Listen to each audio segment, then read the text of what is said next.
আজকের আলোচনার বিষয় বিশেষ করে যারা বিজনেস করতে চাও তাদের জন্য বা যারা বিজনেস করতে চান তাদের জন্য। অনেকের অনেক রকমের ধারণা আছে, এই বিজনেসটি বড়, এই বিজনেসটি ছোট, এত ছোট বিজনেস আর চলে না, এই বিজনেস আইডিয়াটি পুরোপুরি ব্যাকডেটেড, এই বিজনেস এখন আর চলবে না।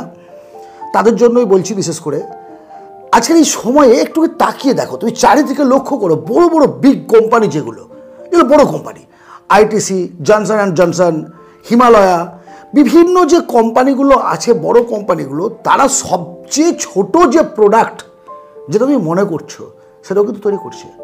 অর্থাৎ আলুর চিপস, কুরকুরে, চানাচুর, চাল ভাজা, ছোলা ভাজা, মুগ ডাল ভাজা, সমস্ত কিছু তারা প্যাকিং করছে। তুমি আমাকে বলো কোন বিজনেসটি ছোট, কোন বিজনেসটি? আইটিসির কোম্পানির, আইটিসি যে কোম্পানিটি আছে তার প্রোডাক্ট নেই এমন কোনো কথা বলো? টাটা কোম্পানির কী নেই বলো? একেবারে হীরা থেকে জিরা পর্যন্ত অল প্রোডাক্ট তাদের আছে, প্রত্যেকটা প্রোডাক্ট। তাহলে তুই বলবে যে সে লবণের ব্যবসা করে, ছোট ব্যবসা, বা চানাচুর বিক্রি করছে, ছোট ব্যবসা। কে কী হচ্ছে? কোয়ালিটি, একটা ব্র্যান্ড তৈরি করে নিয়েছে, সেই ব্র্যান্ডের বেসিসে তারা এখন ছোট ছোট প্যাকিং করে 5 টাকা, 10 টাকা, 20 টাকা ইত্যাদি প্যাকেট সিস্টেম করে সেগুলোকে মার্কেটে বিক্রি করছে। আজকাল চিনি প্যাকেটে বিক্রি হচ্ছে, চিনি, যে চিনিটা তুমি লুট যে দামে কিনবে তার থেকে 10-15 টাকা কেজিতে বেশি দিয়ে প্যাকেজিং চিনি আমরা কিনছি। কোনো বিজনেস কি ছোট? ছোট বিজনেস?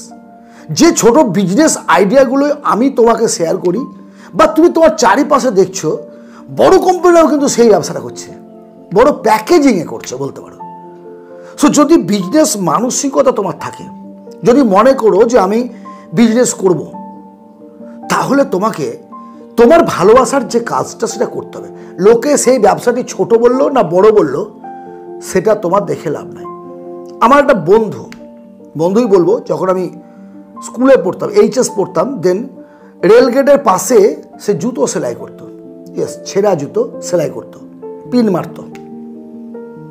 দীর্ঘ 20 বছর পর আমি সেখানে যাই, যেহেতু আমি এখনো মারা যাইনি, দুর্ঘটনাগ্রস্তভাবে মৃত্যু হতে পারে, সেও তাহলে জীবিত আছে আমার বয়সী। যখন আমি সেখানে খোঁজ করি, তার পাশের যে মিষ্টির দোকানটা ছিল সেটা এখনো আছে, সেটা বন্ধ হয়নি এখনো। তাকে জিজ্ঞেস করি যে এখানে মুচি বসতো, সে এখন কোথায়? ও দাদা মুচি বলবেন না, সে এখন মুচি নেই। তার মানে জীবনযাত্রা দেখলে অবাক হয়ে যাবে। তার অ্যাড্রেস নিলাম, অ্যাড্রেস নিয়ে তার বাড়িতে গেলাম। সে তো চিনতে পারবে না, স্বাভাবিক এটা। আমি তখন ক্লাস 11-12-এ পড়ি, সে তার বয়স তখন সেরকম। আজ এতদিন পর তার সঙ্গে দেখা হচ্ছে, যখন আমার পরিচয় সে জানলো, যখন সে চিনতে পারলো, বুঝতে পারলো, বুকে জড়িয়ে ধরলো। আর এতটা বুকটা বড় হয়েছিল না, তোকে চিন্তা করতে পারবে না, তুই চিন্তা করতে পারবে না। কারণটা কেন বলো তো? সে এখন একটা জুতো কোম্পানির মালিক। ইয়েস, ফুটপাতে বসে সেলাই করা ছেলেটি, ওর আন্ডারে এখন 50 থেকে 60 জন কারিগর কাজ করে তার কোম্পানিতে। একটা 3 তলা ফ্লোর, পুরোটা বিল্ডিং তার জুতো কারখানায়। চিন্তা করতে পারো কত কর্মচারী যারা তৈরি করছে, তারা বাদ দিয়েও সেলিং ম্যান আছে, ইত্যাদি ইত্যাদি। ভাবা যায় এটা, কিন্তু এটা রিয়ালিটি।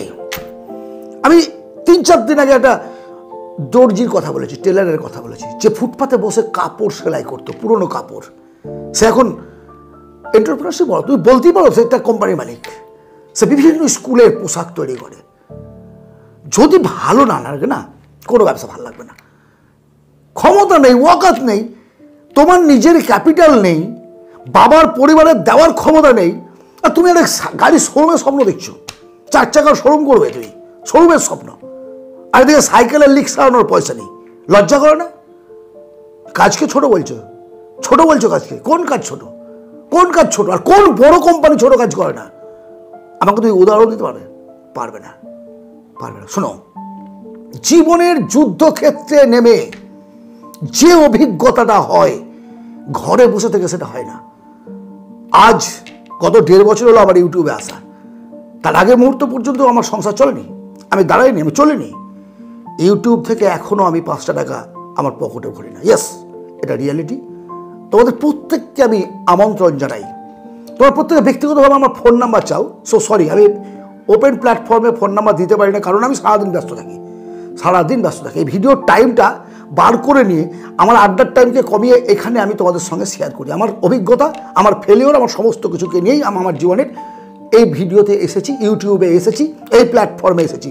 শুধুমাত্র জ্ঞান দেওয়ার জন্য নয়, কিন্তু জ্ঞান দেওয়ার জন্য নয়, ভুল ধারণা এটা। কারণ কেউ অজ্ঞানী নয়, আমি এটা জানি। মানুষের বাচ্চা যখন, তার মধ্যে মস্তিষ্ক আছে, সে বুদ্ধি আছে, চিন্তা ক্ষমতা আছে, সে জানে কোনটা ভালো কোনটা খারাপ। যদি বলি তোমাকে আমি জ্ঞানী করে দেবো, এটা একটা হাস্যাস্পদ ব্যাপার, সত্য কথা, হাস্যকর ব্যাপার। সো কখনো এটা ভাববে না। কেন আসি? একটু অনুপ্রেরণা। যে অনুপ্রেরণা তোমার বয়সে আমি পাইনি, পেয়েছিলাম, পাইনি বলে ভুল হবে।